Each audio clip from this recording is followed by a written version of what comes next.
What is up, everybody? Ethan Newberry here, the Ginger Runner, with another Ginger Runner Live, episode number 82. Super stoked for tonight's episode. This guy has been a friend for a long time. Not only is he a talented runner, but he's also a talented coaster maker. He made these for me before the Gorge 50K this year, and he's just a really awesome, nice dude, and an incredible runner that did something pretty damn amazing last week at UTMB, and many times before that too, but UTMB, the most recent race, he just nailed it. My guest tonight is David Laney. Sit back, relax, grab your adult beverage. I know I will be tonight in my recovery mode. And welcome everyone to Ginger Runner Live.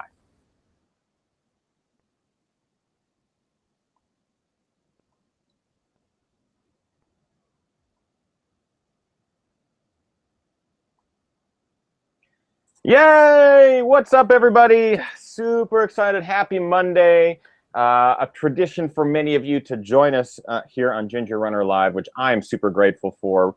Big stuff happening. The hats are going out this week, so if you ordered one of these really kick-ass hats, which I'm super excited about, make sure you check your email, because I sent out an email last week or 2 weeks ago, kind of explain the shipping process and what's going to happen, so you will be getting these very, very soon. Also, I have to give a big shout-out and a thank you to Elevation Culture. This guy handmade this awesome buckle mount for my Cascade Crest 100 buckle mount. The dude makes some pretty cool product and makes them for all sorts of 100-mile races and stuff like that. So I will be showcasing the buckle on the wall behind me if I'm not wearing it, because I'm going to be wearing it a lot. Very excited about that. My guest tonight, Mr. David Laney, is an extremely talented ultra runner. This year alone, first place at Bandera 100K in January. First place at Chuckanut 50K up in Washington State. 8th place at Western States. After placing top 20 last year, he came back and placed top 10 with an 8th place this year. And most recently, at UTMB, had probably one of the most epic finishes of any ultra this year. I wasn't able to witness it or hear it or see it because I was deep in my own running Cascade Crest, so I only got wind of it through updates at aid stations and stuff. But I can't wait to talk to him about it tonight. My guest, Mr. David Laney. Yay! What's going on, man? How are you? Not bad. How you doing? Dude, hanging in there. Are you back in the States? I am. Yep. Back up here. Yeah. Where are you currently? I just moved to Seattle. Yeah. Good choice. Yeah, I like it. Yeah, it's been fun. So let's talk a little bit about UTMB, but before we get to that, let's talk about kind of like leading up to UTMB. Sure. You dialed it in this year. You've really been nailing races. I saw you run at Gorge 100K in person, and you had a bit of a rough day there, but every other race that I feel like you've run, you dialed. If you didn't win it, you were 8th place at Western. Did you plan this year to be the year of Lainey? Yeah, I mean, to some extent, I decided to, kind of at the end of last year, I decided to put all my eggs in that basket and kind of see basically how little I could work and how much I could run and see if I could get away with that. And that kind of, part of that ended up being me living in my car and camping and kind of making that work. But yeah, it was really fun. It was fun to really be able to focus on the trail this year. When did you start living out of the car, out of the truck? Right after States, like 2 days after States. Yeah. And that was a conscious decision to train as much as possible. Yeah, exactly. I wanted to get ready for UTMB was the big goal. And I felt like kind of having the flexibility to go to whatever mountains I felt like would best prepare me would be the best opportunity. So, yeah, I mean, I wasn't really living in the car. I was camping, but yeah, out of the car. That's all my stuff was in the car. So true dirtbag running, essentially. Yeah. What you used Western then as almost like a trainer leading into UTMB, or did you go into Western wanting to win it? Yeah, I mean, I went into Western 100%. That was my 100% focus, and then coming out of it, I just somehow like felt really good. Like I felt really strong. That weekend, or like a week later, I was like, I feel great. Like I feel like UTMB could go really well.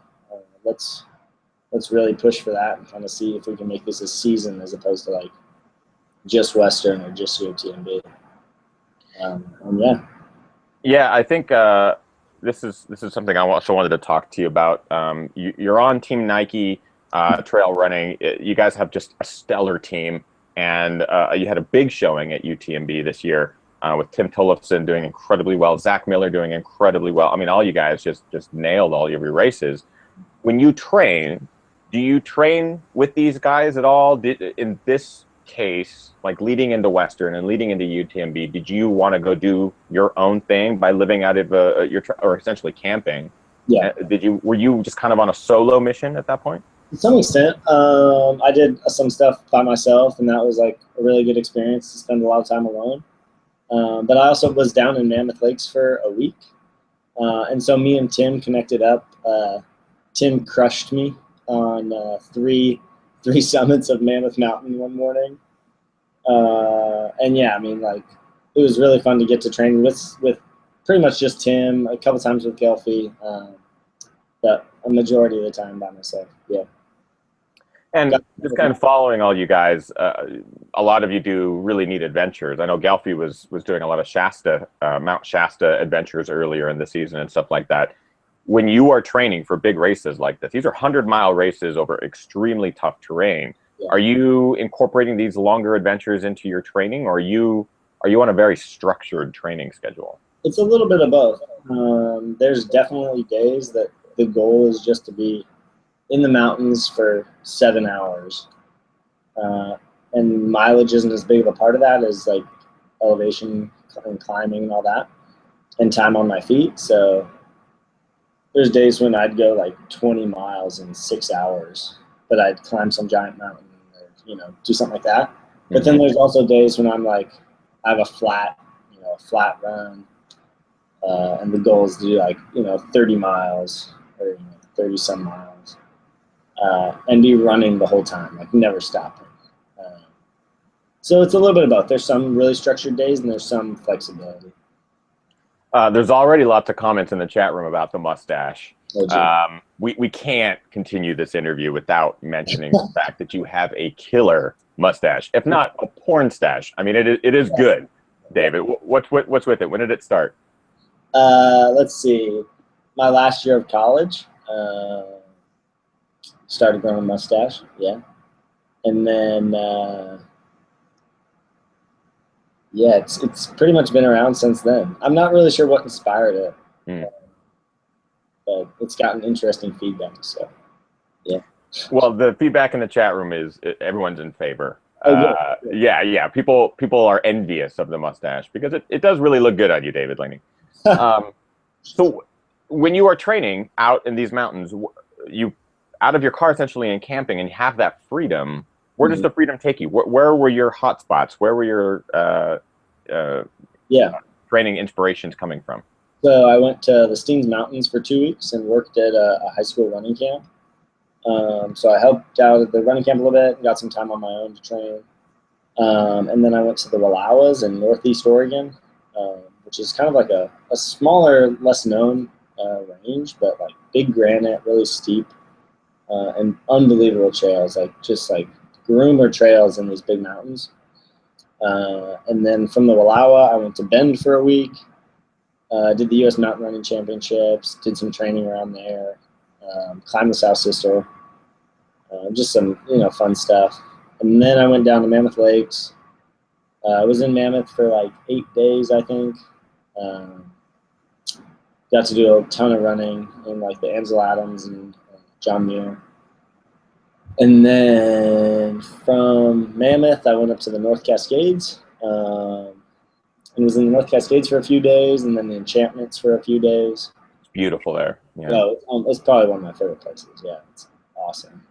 And then went to Chamonix about 10 days before the race. So. Okay, so had you seen the mountains or the terrain in Chamonix before training? Yeah, I have no idea what I was getting into. So at this point, I had an idea of the elevation profile of the race. So I had a concept of the climbing and what it was going to be, but I had no idea how amazing those mountains were. Seeing them in real life. I mean, I've seen pictures of Chamonix. Real life was unbelievable. Yeah, I mean, just being able to follow on social media, it's so easy to get jealous because you see just simple iPhone photos, and you know it never does it justice, but just the epic views from the top of a ski lift or, some 3 mile trail run that takes you to the top of some incredible mountain. I mean, it looks insane there. When you are training for UTMB, which is vastly different than Western states as far as elevation profile, terrain, aid station I mean, there's just so many other factors. Were you taking all of these factors into your training and really using specificity in your training, or were you just about doing those longer days, not worrying about mileage, and just getting in climbing? Was it a more general training session or like very specific in some cases? Yeah, it was pretty general. I knew how much climbing there was. I knew it was 104 miles or 105 miles or whatever. But like, I didn't even realize till we got there, like the extent of how few aid stations there were going to be, and the extent of like those aid stations really weren't going to have food I wanted to eat. And like, I figured that out before the race started, luckily. Um, but yeah, it was pretty much just like a lot of really hard days this summer. And I think just like kind of being uncomfortable and like tired a lot was like the biggest training. Like I just was really used to being tired. So let's kind of set the stage then for UTMB because it's a race that a lot of people have on their bucket list. It's a race that really does take you through some epic mountain ranges. What was your draw to UTMB? What was the main reason that you wanted to go to France? Yeah, I mean it's always been a race I wanted to do, but I think that really the deciding factor was that like my teammates were going, and I wanted to be like a part of that. Like our team is so close and we have so much fun together. I was just like, I can't miss out on this experience. And I'd seen some of those mountains when we were in Annecy earlier in the spring running the 50K or 50 mile championships. And so I just like, I wanted to go back just to get in the even bigger mountains over there. So yeah, it was kind of two things. I love that area, and I mean, it's so much fun hanging out with our team. That's like, that makes it home. Like it makes places that are 100,000, so far away from home, feel like home.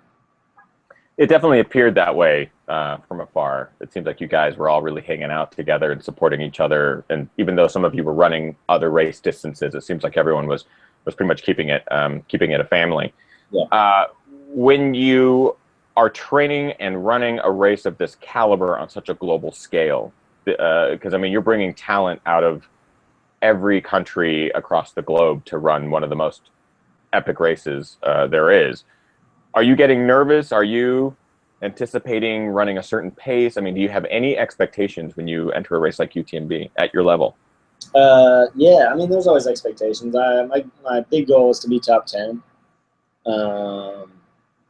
I was definitely like, I don't know if I was nervous the way I am going into states. Like states, I'm like, pretty amped up. I felt really, really relaxed on the starting line of UTMB. I think part of it was because I knew like how, the pace at UTMB is pretty slow. Mm-hmm. It's just a grind. It's like a battle more than a race. And if you can get to the halfway point and be ready to fight, like it's like a training run. It's like going out for a training run. So I just kept it super relaxed. So it wasn't the same kind of nervousness on the starting line. It was cool to like hear that you were really patient. Yeah. Yeah. For the first 50 miles, just following from afar, it seemed like you weren't getting caught up in the lead pack. You weren't really playing any games. Was this a strategy? Yeah, absolutely. I just kind of like seen what had happened in past years, and like after thinking about it like quite a bit over the course of the summer, because I was in my car, I had nothing else to think about. No, not really, but yeah, just like having that like big chunk of time to like spend by myself, I was like, if I can just not walk, like people are walking every climb, and then their quads are blown for the descents. Like they can't just, these are awesome descents that you should be able to just rip. And so they're like struggling on the climbs and struggling in the descents. If you can just like run, like not even fast, if you can run the last 50K, you're gonna like catch a lot of people. And so just like kind of looking at some past year's results and some splits, I was like, I'm just gonna try and run the last 50K. And then once you start catching people, it just like feeds on itself. And then you're just like, that feels great. So let's go ahead and kind of walk through your race then. Starting from the start line, kind of give us a little play-by-play leading into the first couple of aid stations and what the mountains were like and all that stuff. Yeah. So going out, there were probably like 150 people ahead of me, and I was like, oh geez, what have I got myself? Like that's when you get nervous. You're like, oh, maybe this is gonna be way different than I expected. And it's like people were hammering down this road, and it was like 10K on a paved road pretty much. There was like, it was a dirt road after 2 miles, but yeah, it was really fast. And I was like, oh man, like this could be, I may have gotten myself in too deep here. And then, it's evening and it starts cooling down. It's really comfortable. And then like the night came and I like got a little sleepy for maybe like an hour. Okay. And I just like wanted to get in the sleeping bag and but it wasn't that bad. And kind of drank some Coke and got out of that funk. And then pretty quickly after that, just like the moon came up and it was just like so energizing. Like it was just cold and like it just felt so good to run during the night. It was a full moon too, right? Full moon, bright stars. Wow. All the glaciers are just like illuminated by the moon.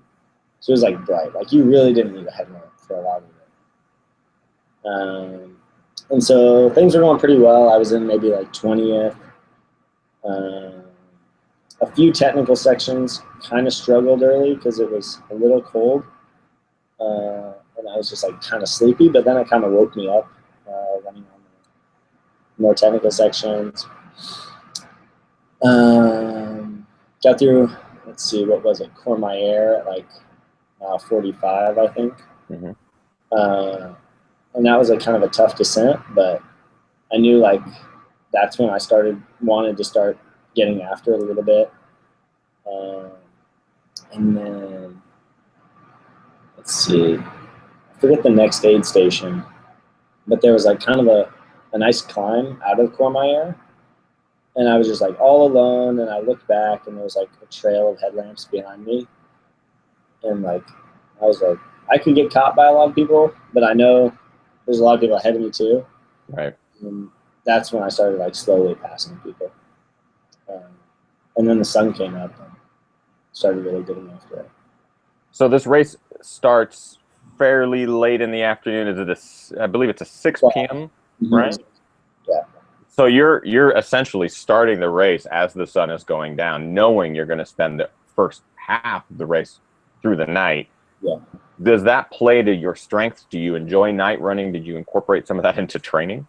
Honestly, I've probably run like 10 hours during the night in my whole life. Like I never run at night. But it felt like getting out there. It felt amazing. Like, yeah. Yeah, I'll definitely do some night running in the future because it was really fun. It kept things a little bit more relaxed too. Like you weren't able. I mean, I had a good headlamp, but at the same time, you weren't as aggressive during the night section.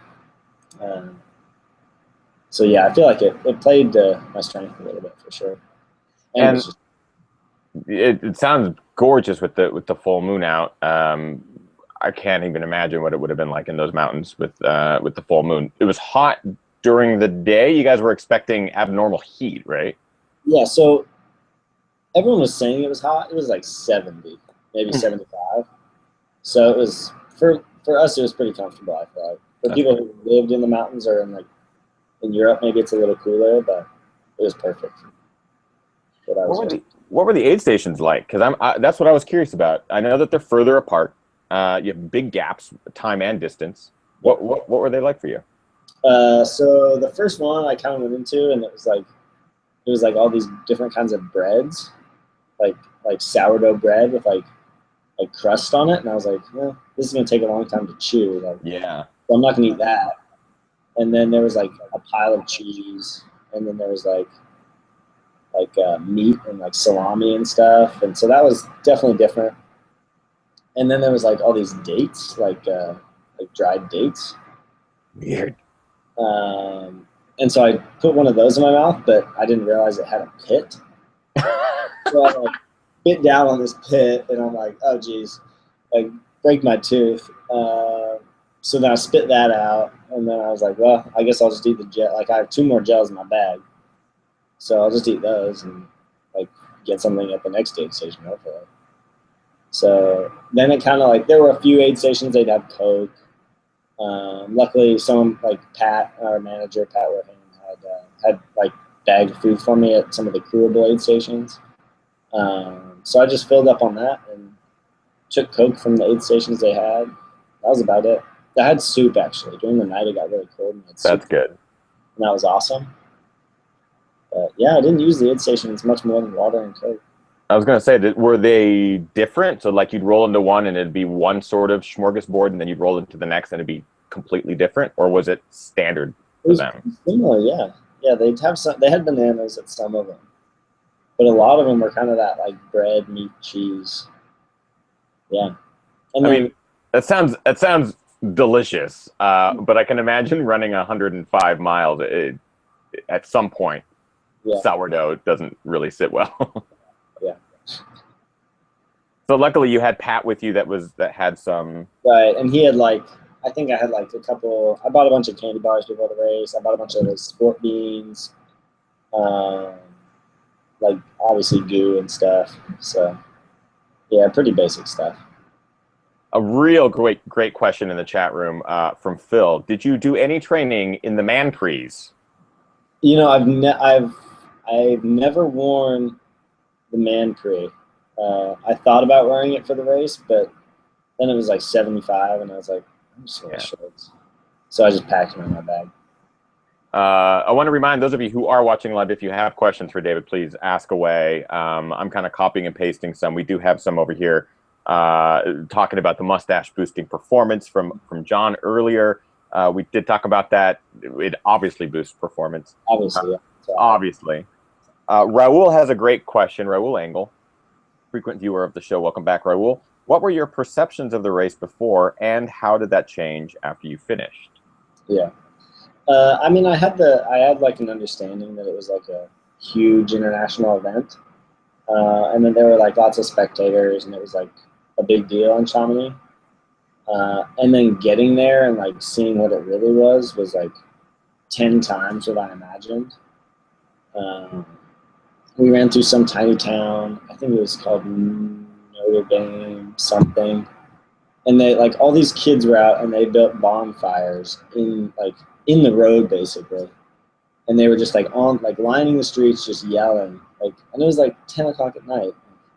And these were like young kids. Like their parents were there too, but I was like, this is awesome. Like, the fact that like this is this big of a deal. Yeah, it's just like unlike anything I'd ever seen or done before. It seems to be just a huge scale. Did it live up to that sort of hype where people are lining the course throughout, and there's lots of cheering and stuff? Yeah, I mean, like you're on the top of some mountain, like at the middle of like 2 a.m, and there's like couples camped along the trail, like cheering, like 10 miles from any town or anything. So yeah, it was awesome. I can't wait to go back. That was another question that came up from one of the live viewers, is if you're going to go back. I feel like we'll touch on that for sure. Getting into the morning, you have progressed quite a substantial amount now. I mean, if you are at 50 miles, you have 55 miles left. This, I believe, is kind of where things really begin to happen for you. Mm-hmm. When did that shift occur? When you were in like the back 20, back 40 or so, and then things just started to get better and better? Like, let's start the race there, because I think this is where it gets scary. Yeah, so there's a 12-mile like downhill section pretty much right in that area, and it's super runnable. Like, it's not technical trail, it's just like smooth, fast, like really, really runnable. So I started rolling on that a little bit. And then right at the bottom of that, I saw Megan Hicks and Zach Miller. And they were like, you're in 10th or you're in 12th, but everyone ahead of you looks really bad. Like, if you just can get after it a little bit, like you'll start catching people really soon. And I was like, well, I feel really good right now. Like, I'm really not that tired, and like I'm not like, food's good, legs are good, like everything feels good. So started getting after it at that point, and then it started getting hotter, but like I didn't feel like it was that hot. But people were struggling with the heat a little bit, and then that's when like all the descents just started to like click. So I was just like, I could just run as fast as I wanted to downhill. And they were pretty technical descents, but for some reason it was just like, I've been in that like kind of like flow state for like a mile or two on technical, but then my legs get tired and I kind of like click out of it, and it's like, kind of a struggle again. Mm-hmm. But this, like every descent, I could just go as fast as I wanted, and it just felt awesome. And then the climbs, I was like, my legs felt, like pretty powerful. I was tired, like sore, but I still had that like power and energy, and I was kind of feeding off of catching people. And you could like look up a climb and see like two guys, and I was just like, I'm gonna get them by the time we're at the top of the climb, because I had a pretty good idea of how big the climbs were. I had a pretty good picture of the last 50K, so yeah, it was fun. It's fun running from behind. Did you ever have a sense that you'd feel this good this late in this race? No. I felt great the last 20 miles of states, but I was pretty far behind at that point, so it wasn't a lot of catching people. But yeah, I didn't assume that mile 70 things would feel better than they did at mile 10. So like at this point, I'm really curious. You're at mile 70, 75 or so. You have less than 50K left. Mm-hmm. And you're feeling good. Yeah. Do you still reserve a little bit for because it's going to get hard, because anytime you run 105 miles, the last section's, it's just always going to be hard on your body. At this point, are you like, I'm going for it, I'm going balls out because my legs feel good, let's start picking people off? Or are you still holding back enough where you could reserve a little bit for that very, very like the last 10K essentially? Yeah, I basically I don't know, I feel like when you take a really conservative strategy like I did for the first 70 miles, at some point you have to take a really big risk. So with 50K to go, I pretty much just started like racing like it was a 50K, and just hoping that I'd be able to hold on. I knew the last like 10 or like 5K, 10K was downhill, so I pretty much just started going all out. And I was like, hopefully this works. We'll see. Well, it did. Yeah, because you managed to pass pretty much everybody, except for the last two. Yeah. Walk us through what it's like to pass up to 15 people, like elites, world-class elites, men and women who are just some of the best on the planet. Kind of walk us through that process. What's going through your mind? Is it helping you push faster?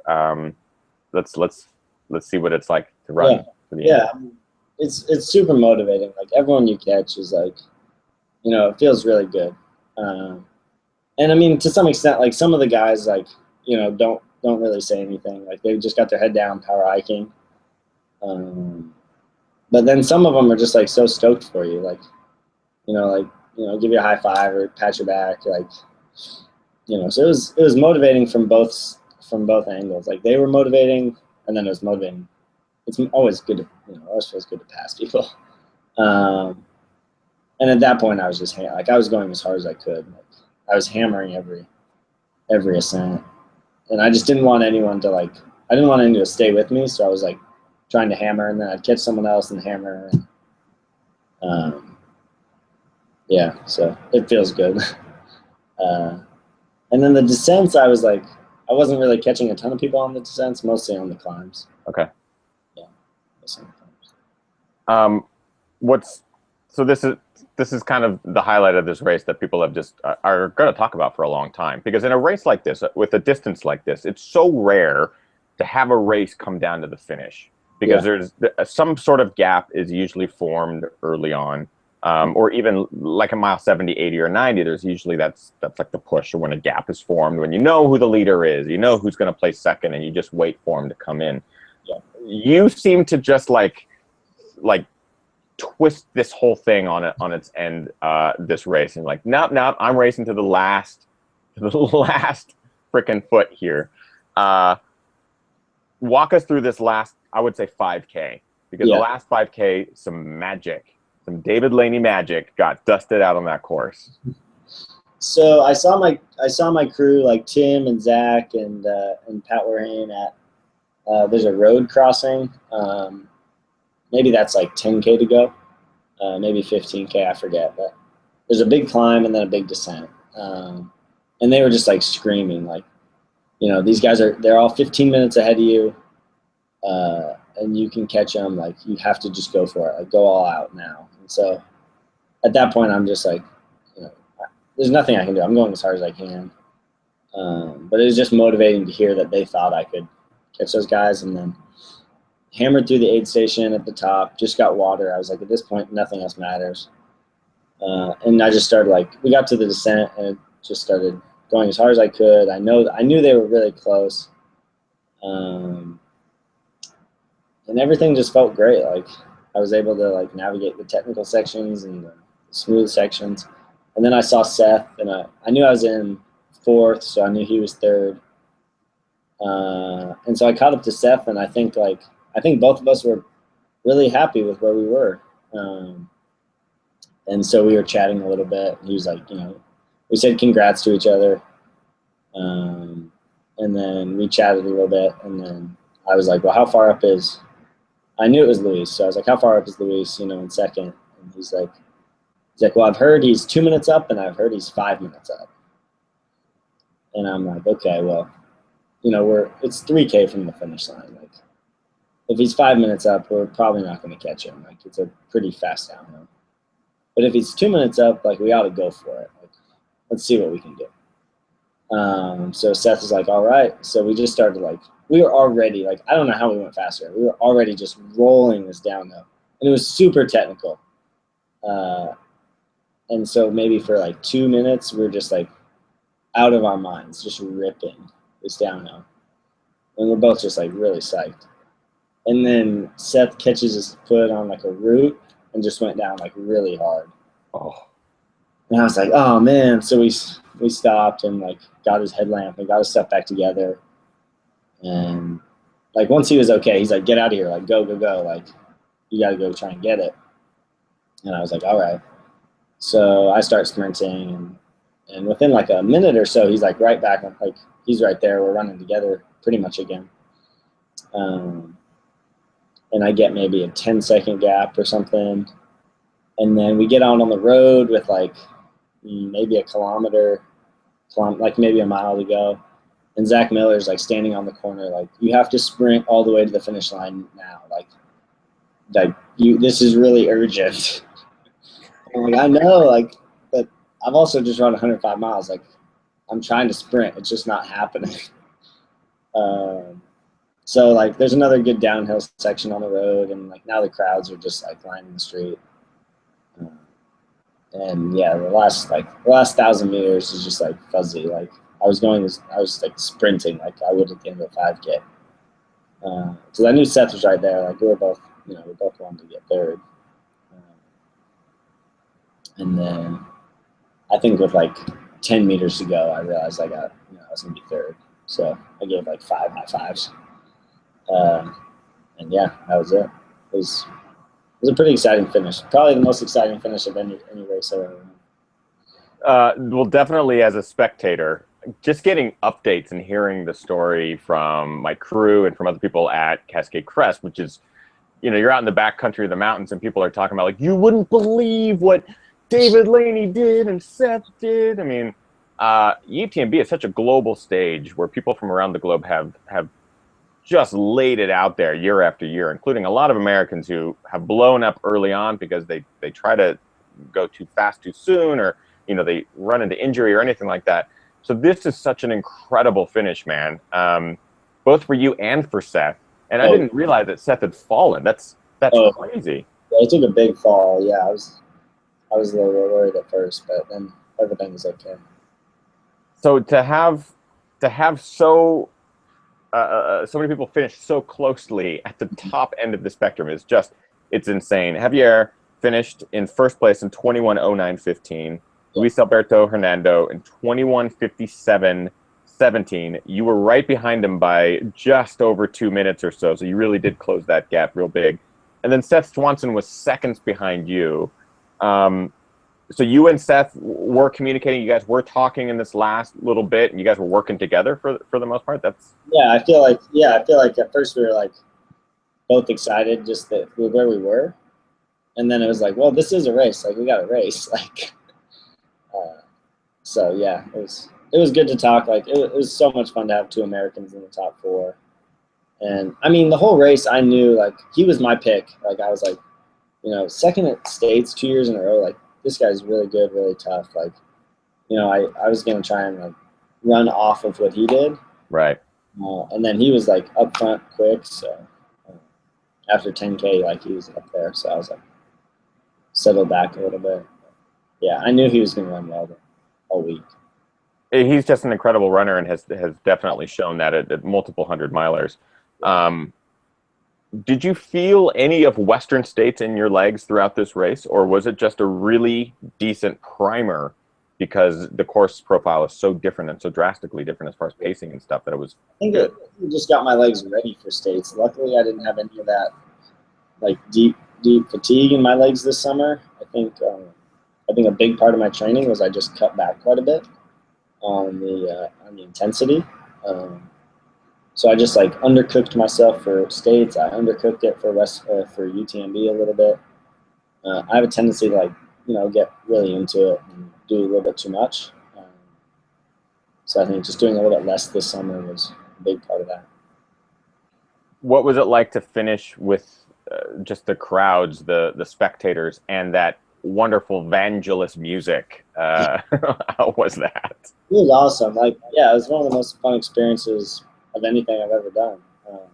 I mean, those people, like, the energy is like unbelievable. Like, it's like nothing I've ever experienced. And they do such a good job of like, you know, the whole event is just really well run. You know, those people are just so much fun to hang out with after.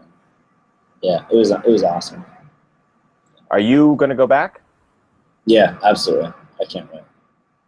And is it something that you would go back now that you have also placed 8th place at Western? You get an automatic ticket back. Or are you going to do sort of a similar schedule next year? That's the plan. Yeah, I'd like to run States and UTMB again next summer. Yeah. And camp, live out of the car for a bit too. We'll see. Yeah, maybe. Yeah. Well, you got to keep us posted so we can find out where you are and come find some of the trails you're running. Yeah. We have good questions here from the live viewers. This one's from Sergey. How different, the way he's phrasing it, I'm going to have to kind of rephrase it. How different have you found races in America and races in Europe? And where the hell, Lainey, you found so much power, speed, and motivation for that last part of the race? How did you do it? What was the last 50K time? I don't think I have the splits. Lainey, you might be able to know what the last 50K time is, but it wasn't fast. Like, we were definitely going slow. But I could look at the splits. Let's see. The biggest difference between races in the States and over in Europe, I don't have a ton of racing experience in Europe, just twice now. But like, just the fact that there's people who have like hiked up to the top of some mountain and camped all night to watch, and then get up at 2 a.m. and they're like sitting there, you know, ringing a cowbell is like, you know, you don't find that too often. And that's just like the whole course. You know, you go through a town and everyone's out on the street cheering. And you go to the top of a mountain and there's people camped out and, so excited. So they're just like so excited about that endurance sports. I mean, UTMB has, I think, 2,300 people started. Right. Which is like it's insane.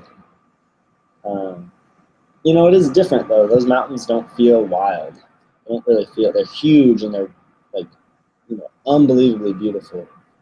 But you never really feel like you're in a wild like space where if things go wrong, it's going to be a big consequence.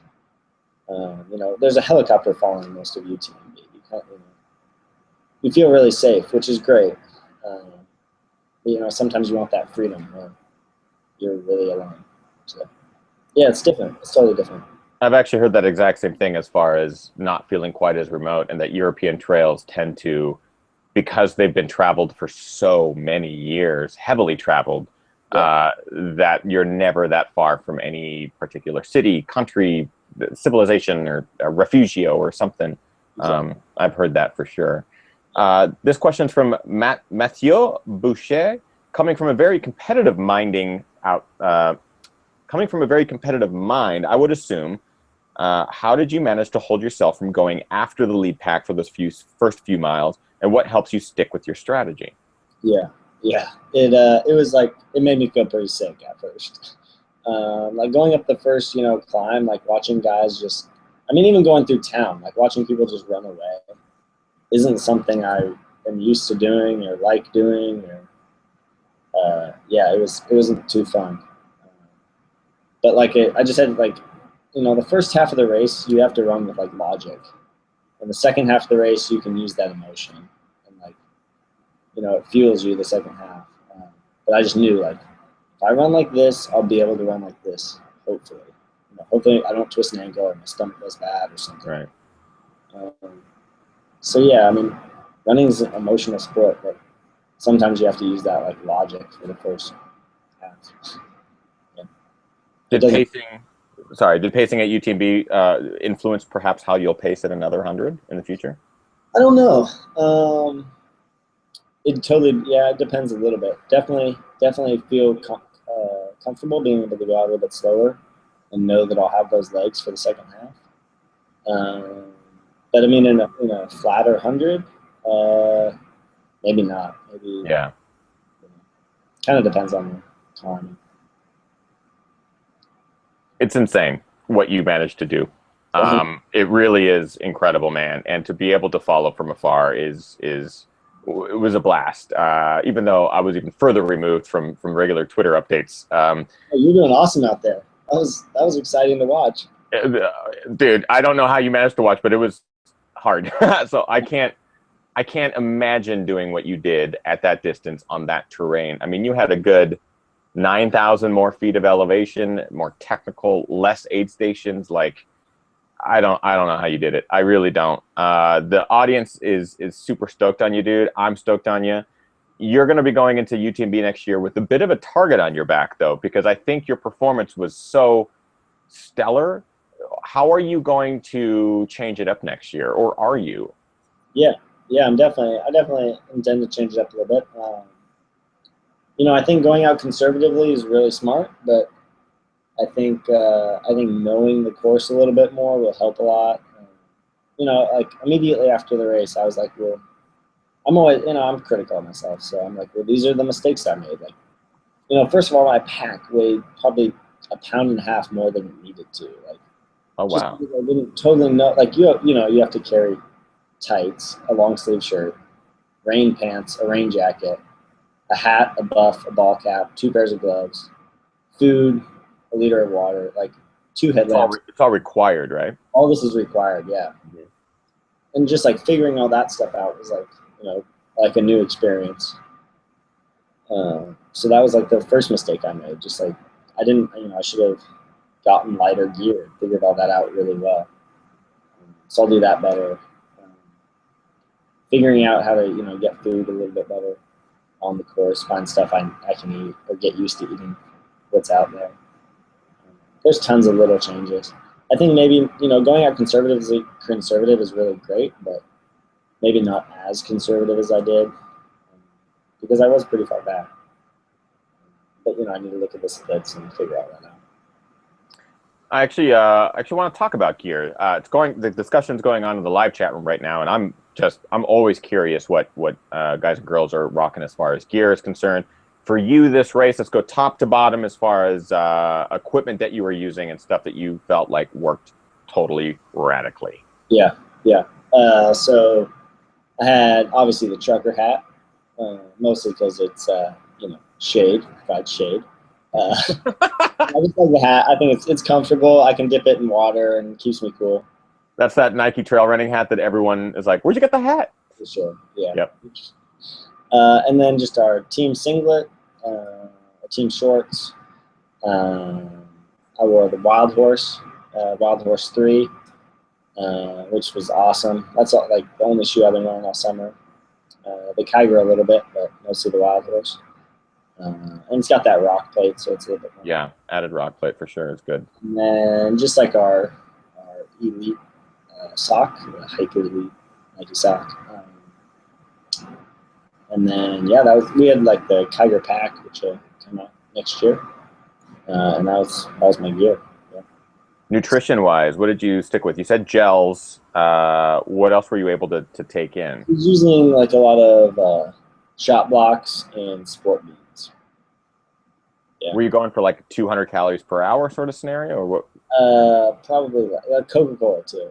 Probably less. I just kind of like, if I feel like eating something, I'll eat it. Yeah. I don't worry about the hours too much. It's pretty much whatever I feel like. And I, like, knock on wood, I haven't had a huge problem with that. So yeah, it's been okay. You've done some pretty big races and some pretty epic performances, so I think whatever you're working on now seems to be working for you. Whatever's left in the mustache, I guess. Yeah, the mustache. Were you eating mustache hairs? That's what you're nibbling on it. Bite them off. Well, this is something that I do with every guest that I've had on that I haven't had on before. It's a little segment called the Quickie Question Quiz before we move into the post show. I just rapid fire questions at you. They're the same questions that I ask every guest. They're super easy. You just give me the first answer that comes to your mind. You let me know when you're ready, and I'm going to rip through them. All right, I'm ready. What was your very first race? Oh, okay, so this is a good story. So there's a 2-mile race in Portland every year. So it's like there's the Portland Marathon, and there's like the 10-mile, 5-mile, half marathon, all that. And there's a 2-mile race. So my mom would push me in the stroller, but the first time I ran it, all they had was extra large shirts for the kids. So like it went down to my ankles. So I showed up on the starting line. I dressed myself that morning. I actually forgot to wear pants. So I literally wore a shirt, like a dress, for the whole 2 miles. I was like 5. So I was sort of embarrassed, but sort of thought it was funny. Was that about wearing that for UTMB next year? Yeah, jeez. Maybe. Just having Nike create a singlet that goes all the way down. Yeah. Yeah, that was like my first race without pants. What's your favorite running movie? Oh, that's a good question. Favorite running movie. I really like Unbreakable. The Western States movie. Trails or road? Trail to road? Trails or road? Which I go back and forth, but ultimately the trail, yeah. What's your favorite place to run right now? Oh, right now, let's see. Probably the Enchantments. Yeah, I live like 2.5 hours away. Haven't gotten up there enough, obviously, but yeah, it's unbelievable. Just like huge alpine, big granite lakes, basins, and all kinds of stuff. I love it. And there's mountain goats everywhere. Everywhere, yeah. Yeah. Bucket list race. Oh, that's a good question. What race do I really? UTMB in States. I just want to keep doing this. Maybe Trans Gran Canaria. That sounds cool. So yeah, good one. Or Tarawera. Yeah. What's your guilty pleasure television show? Oh, that's a great question. Ginger Runner Live. Nailed it. Yeah, I haven't been around TV for much time recently. That's the most common answer that ultra runners give us is TV. Yeah. Like, yeah. What's your What's your favorite post-race indulgence? Oh, I eat it like every day, but I eat quite a bit of ice cream. So like any ice cream, I eat quite a bit of. And your current running kicks? Wild Horse, Nike Wild Horse 3. Yep. Good choice. Thanks. We're going to move into the post show here, guys, but there's another great question in the chat room from Lori, and I'm going to kind of add this, maybe even add it to the quickie question quiz. What is your favorite pre-race meal, David? What do I typically eat? I usually eat like really simple stuff, like a bagel, toast, peanut butter. Yeah, pretty much that. Keep it simple. Yeah. Well, for those of you who are watching live, stick around. We're going to move into the post show here with David very, very briefly. But man, David, an incredible performance at UTMB, 3rd place overall on one of the largest stages for ultra running in the world. I can't imagine what it must feel like to cross that finish line. There's some incredible photos. Matt Trappy has some photos out there, and I encourage you to go search and find those who are watching live because they're incredible. It shows true emotion and grit. And David, just an incredible performance, not only at UTMB, but also Western States and the other races that you finished in 1st place earlier this year. Really, really stoked for you, man. Super excited to have you on the show for the first time, and it's an honor to have you, man. And I appreciate these as well. You do good work. You do good drink coaster work. Can people find these? Can people support you by finding these somewhere? I just kind of like make them when I have some free time, so it's just kind of for fun. But yeah, if somebody wants them, hit me an email or something. Well, what I'm thinking about doing is like commissioning you to make a bunch of these, and we'll do like a pre-order or something. So we can just do a huge batch of them. The thing is like I know as soon as we do a pre-order, people are going to want these. You're going to have to be getting ready to make a lot of them because they really are just awesome drink coasters. So that's it for tonight's main show, guys. David, where can people find you on social media so they can follow your adventures and follow everything David Laney? Let's see. I've got Instagram, which is David Laney 12, and then I have a kind of a blog website, story stuff on davidlaneyrunning.com. Go check it out. Go support. David, this is just the beginning, man. I think this is a huge year for you. Are you racing anymore for the rest of the year? Are you taking a break for a while? Where are we going to see you next? I'd like to do another trail race, but I'm kind of trying to decide like how that's going to fit in the rest of the year. So it's a little bit up in the air right now. I'm like itching to get back into running a lot, but we'll kind of see how. Recovery's I was going to say recovery. I want to talk to you a little bit about that. Let's save that for the post show. I think that's a good opportunity to talk a little bit about recovery.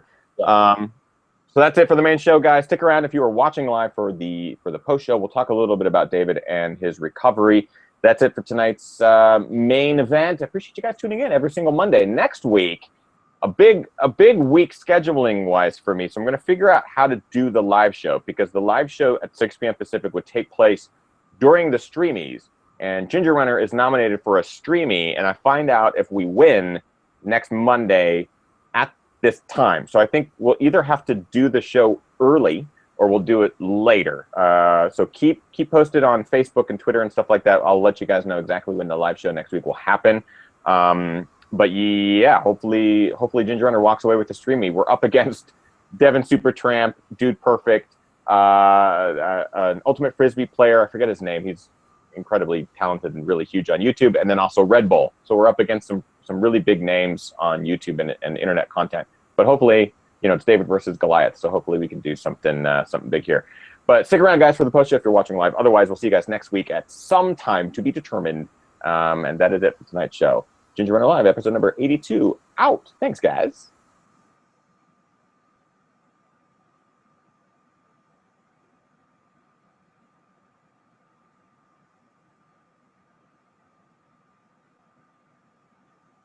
Awesome, David.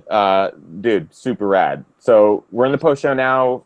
We'll keep this one kind of short. We'll let you go because it's also getting to be a little bit closer to dinner time. Recovery. What has recovery been like for you? Because I know mine has been nothing. eating Yeah. everything and doing nothing. What is the David Laney recovery strategy? Yeah, pretty similar. Yeah, I've been going to bed every night at like 9, 8:30. Let's see. I've been eating. I decided to not eat candy this week, and try and like actually like vegetable, like really healthy. Eat a lot. Mhm. I still eat ice cream, obviously. But yeah, I like decided not to eat candy and eat healthy food instead. So that's a change for me. Sleeping a lot, ice bath, foam roll a lot. I've been running like 3 or 4 miles a day. So nothing big. Nothing. Yeah. Trying to And hibernate a little bit.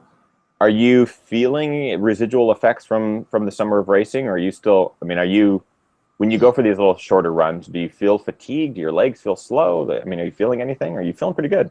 Super fatigued. My legs feel. I think just because I'm not running too much, they just kind of feel not very smooth, like not super coordinated. Just like 4 miles, I can hardly get warmed up. Um, but yeah, I don't feel super fatigued right now, so I'm really happy about that. Yeah. Did you feel similarly after Western? Yeah, I felt really similar after Western. I was able to get back into training in like 3 or 4 days. Western States in last year, 2014, like the entire summer was just like I could barely get off the couch. Like it was an effort to go run every day. It was like miserable. But this summer was a lot better. So That was your first 100, correct? the first 100, yeah, totally recommend. Okay, good. Because in my mind, I'm going, having run my first 100, I'm like, I tried going for a little bit of a run yesterday with Kim, just like a little bit of hiking, a little bit of running. And it's amazing just how much I was just out of breath after the shortest little stint. And it was like, what is going on? So it's good to know that things take a while to recover. No, don't worry, you'll be back in no time. Yeah. When did you feel like you were starting to train again for this year, last year? Let's see. So probably like probably 3 months after states, probably like September. Long time. Yeah, it pretty much took 3 months. I feel like. Yeah. That's good though. I mean, I imagine it just takes its toll, especially on elite bodies where you're pushing so hard for so long that I imagine it takes that extra amount of recovery to really recoup. Did you feel like so this year Western your second 100? Did it feel more like a 50K in sense of recovery? The more 50Ks you run, the more I guess you're able to recover a little bit faster. Is that kind of what it felt like? Like, oh, I was recovered after a week or whatever. Yeah, I was super sore like for 3 days, and my feet were like kind of tired. But within a week, then I was back to normal. Like it felt like that 50K recovery, not super like deep fatigue. What was the lowest point at UTMB for you? Was it a stomach issue, a mental issue, or if anything? Worst. There was one descent into, I think it was the descent into Courmayeur, and like I'd taken a wrong turn, and like the course is amazingly well marked, but like I think I was just looking at my feet instead of looking at like where the course markings were. And I'd taken a wrong turn for maybe like a minute or two, and I was a little bit frustrated, and then I was getting cold, so I like had to stop, unzip my pack, find my jacket, put my jacket on, and I was just like a little bit frustrated. Like it wasn't like I was like really tired or stomach or legs or anything. It was just like kind of like things weren't quite going the way I wanted them to. And finally, I was just, okay, you have 12 hours of racing left. Like it's all gonna be okay. Like just get it back together. Things will get going. Like you wasted 3 minutes or whatever. I mean, obviously 3 minutes ended up making a huge deal, but I mean, you just have to keep that like everyone had their 3 minutes or 10 or whatever. So yeah, that was probably the lowest point. Just a little bit of frustration. Jeffrey Perez in the chat room asks what your off season is like. No activity, little activity. Are you ramping up again? Are you just totally focused on taking a nice long casual break? Yeah, so we'll kind of see how the recovery goes. I'd like to race a couple trail races this fall, shorter stuff for sure, but and then I have the Olympic trials for the marathon in Los Angeles in February. Hey, So I'll do a road marathon then, and then after that it'll be like 100% focus on states, and then on UTMB. So yeah, this fall will be like more focused on shorter stuff, and then next year a little bit a marathon in the winter, and then states and UTMB again hopefully. Yeah. what brought you to Seattle? Oh, that's a good question. Yeah. I loved Ashland, and I spent the summer kind of traveling around, and I really liked the North Cascades area. I felt like it was kind of time to live in a bigger city. There's just a lot of reasons. Yeah, just ready for something a little bit different. You got to come to the Trail Running Film Festival this weekend. Kim and I will be up there for this weekend. Cool. Yeah. Yeah. We love Seattle and just the proximity to big mountains and really good terrain, like really nasty technical stuff or high alpine single track. I mean, it just seems to have it all out there. So yeah, you moved to a good spot, David Laney. And then I just realized that part of the reason I moved was because I got a job coaching cross country at a high school. So, oh no shit! Which high school? Newport High School in Bellevue. Newport, yeah, man. I was Eastlake High School alum, and Newport was one of our biggest rivals. That's awesome. Newport, dude, fucking Newport. That's great. So you're actually going to be a high school cross country coach. Yeah, I'm the boys coach. Yeah, so it's been fun. Yeah, a good team. What sort of strategy do you instill upon your high school cross country team? Are you going for like high mileage weeks, or is it about detailed lower mileage type stuff?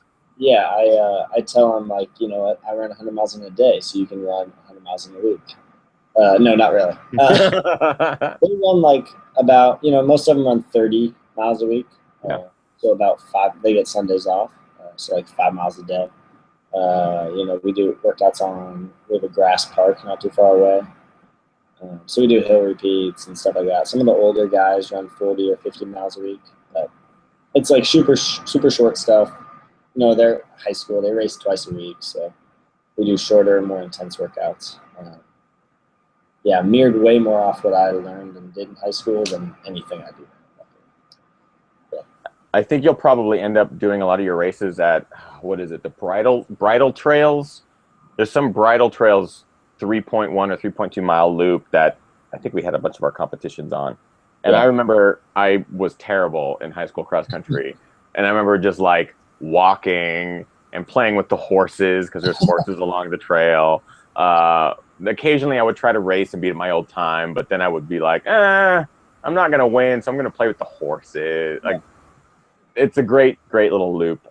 Make sure your racers don't do what I did and slack. Yeah. It's not good. Well, dude, I really appreciate you coming on the show tonight, man. It's fucking awesome to have you finally on the show. Those who are still watching live, really appreciate you guys sticking around for the post show. If you have questions for David, shoot him some questions on Twitter. It's at David Laney 12. What's the 12? My age. What is it? 12. I actually don't. I forget. I think it was I think I got my Gmail in 2012. There you go. And then I just like made them all coordinate. There's always a reason for that number at the end. Yeah. So go shoot him a tweet. Go shoot him a tweet if you've got a question or something like that. Because he responds. He's on Twitter. He's a social networking maven. The guy knows what he's doing. And make sure you follow him on Instagram as well, because he's always posting really super epic photos and stuff like that. Dude, huge congrats on UTMB. Hope to get you back on the show again soon, leading into Western or maybe even a fall race if you've got something going on this fall. And we do have to talk about those drink coasters because I'm serious about that. It could be really good because these things are freaking awesome. And those of you who are watching live, thank you. I will post what's going to happen next week for the live show and when it's going to be. It probably will be earlier, so just be prepared for it to be earlier.